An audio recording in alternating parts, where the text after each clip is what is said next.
Rumors were circulating around recently that Kathleen Kennedy is actually wanting to retire and leave Lucasfilm, but she doesn't want to go out just yet. She's waiting for some type of big hit before she can actually leave, so she can kind of retire on a high note. And then it was just announced recently also that Lucasfilm decided to cancel The Acolyte after just one season because the viewership for it was just atrocious. And then we got this news: Kathleen Kennedy will reportedly remain as Lucasfilm president until at least Q2 of 2025. So it looks like that wasn't the high note she was looking for if those initial rumors were true. But let's look at this article right here. Rightly or wrongly, the president of Lucasfilm, Kathleen Kennedy, is always a topic of discussion amongst Star Wars fans, with questions usually raised whether or not Kennedy's tenure should continue, and a slew of rumors from typically very unreliable outlets and individuals that she's due to exit the role very soon, something that happens every few months. Yes, and it is true. We've heard it pretty much since The Last Jedi. It's like, oh, well, this movie was terrible amongst audiences. It's going to be the one that sinks her. Then Solo, after that, actually lost money for them. They're like, oh, this is going to be the end of Kathleen Kennedy. And it seems to come out every time there's a new Star Wars project release, except for, I'd say, season 1 and 2 of The Mandalorian. Those ones were pretty well received, but it seems like everything else, there's always like every few months, people are saying Kathleen Kennedy is going to be over and this is the last straw for her. But it never seems to be the case. And right now with The Acolyte, it's kind of more of the same. Currently, Kennedy is under contract until later this year as the president of Lucasfilm, following a 3-year extension signed in 2021. According to the reliable industry insider Jeff Snyder, Kathleen Kennedy is expected to remain as Lucasfilm president until at least Q2 of next year, Q2 being the months that run from April 1st to June 30th. Obviously, there are people who would rather see her go right now, or at least leave at the end of the year when her contract expires and not continue it until next year. But I think that's just kind of wishful thinking if you want her gone, to just say like, oh, I hope they just fire her in disgrace after all this, because that's never going to happen when it comes to Kathleen Kennedy. The worst case scenario for her, if they were actually going to fire her, it would never be a public shaming or anything like that. They would probably just let her contract expire and then she leaves, and then it'd say like, oh, well, she's deciding to retire because she's, I don't know, like 74 years old or something like that. So they're going to say like, oh, she decided to retire and just enjoy the rest of her life with her family or something like that. And we wish her the best. And we're glad to have her a part of our team and other things like that. She will say that she was happy to work there, but she's excited to move on with the rest of her life. That's kind of what would happen if she was actually to leave the company. It would never be, she did such a terrible job, we're just going to get rid of her and just laugh at her as she walks out the door. I know a lot of people thinking that would probably be the case. And in all honesty, that most likely will be the case when she eventually does leave. But Disney's never going to actually do that publicly, because by doing that, they're pretty much admitting fault on their part by actually having her in the company for as long as they did. So this is probably a smart move on their part if they wanted to actually kind of get rid of her, say, oh no, we're just extending her contract and then she leaves after that. So it doesn't look like they're just waiting for the time to run out on her initial contract and then sack her after The Acolyte failed. They're going to maybe give her this extension. That is, if she is going to leave after Q2. But I think realistically, what we're seeing right now when it comes to Kathleen Kennedy is probably what's ultimately going to happen, and that she's more or less relegated to a figurehead sort of role. She doesn't have any creative say in the actual product, maybe a little bit, but not as much as she had in the early days of it. And right now you just have other people taking over control over what Lucasfilm is actually producing. And that's probably why they appointed Dave Filoni as the creative officer for Lucasfilm, where he's pretty much like the guy that is making all the calls about what actually gets greenlit and what doesn't, or maybe not 100%, but he's the creative force behind it. And one thing a lot of people who are fans of Dave Filoni don't want to admit is that he's actually the one who okayed everything that was going on with The Acolyte.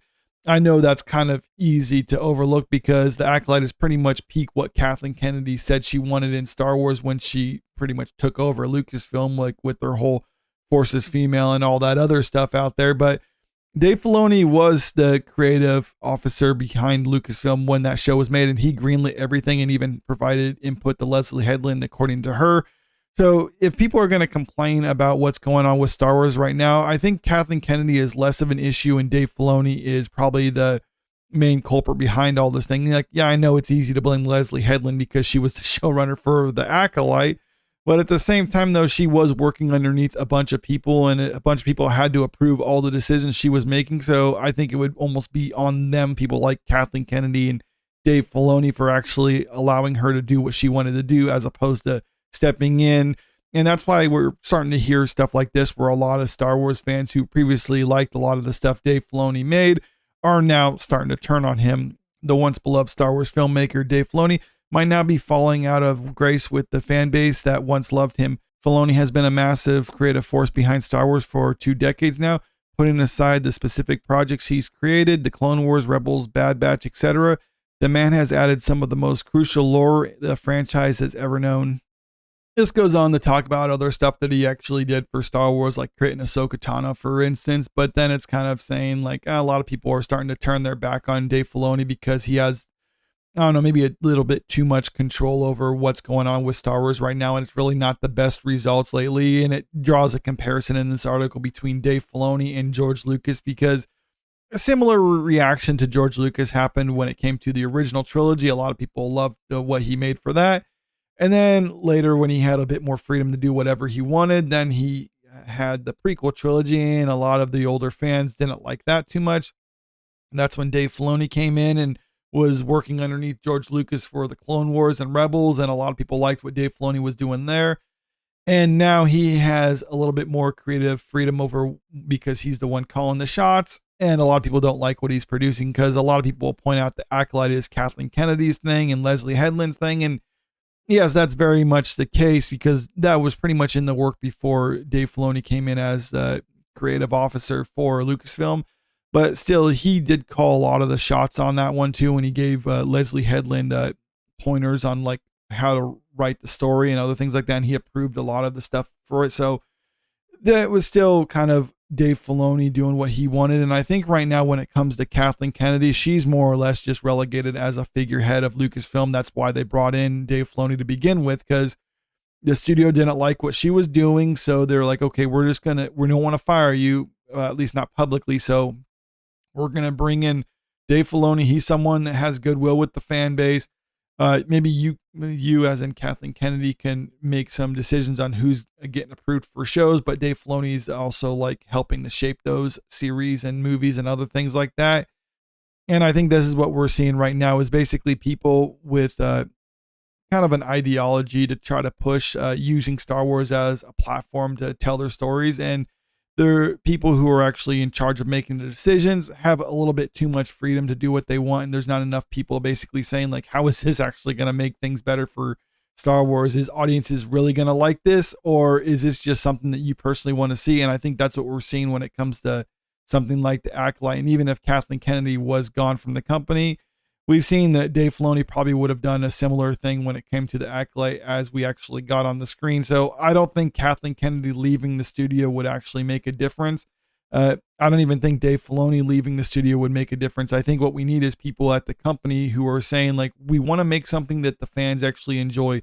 We don't want to just give people the freedom to just use $150, $200 million in order to try to grandstand or anything like that. We just want to make something for the fans. And until we actually get back to those days where Lucasfilm is just trying to think about the fans first and not just a lot of the people online, well, then we're just going to see a bunch more shows and movies just fail. But let me know what you think about all this in the comment section below. Do you think Kathleen Kennedy is the major problem? Do you think it's Dave Filoni? Or do you think it's a combination of the two? And also, if you haven't already, make sure you click that subscribe button if you want to stay up to date with the latest entertainment news. And don't forget to click that like button and share the video out there, because it really helps out with the channel. Thank you.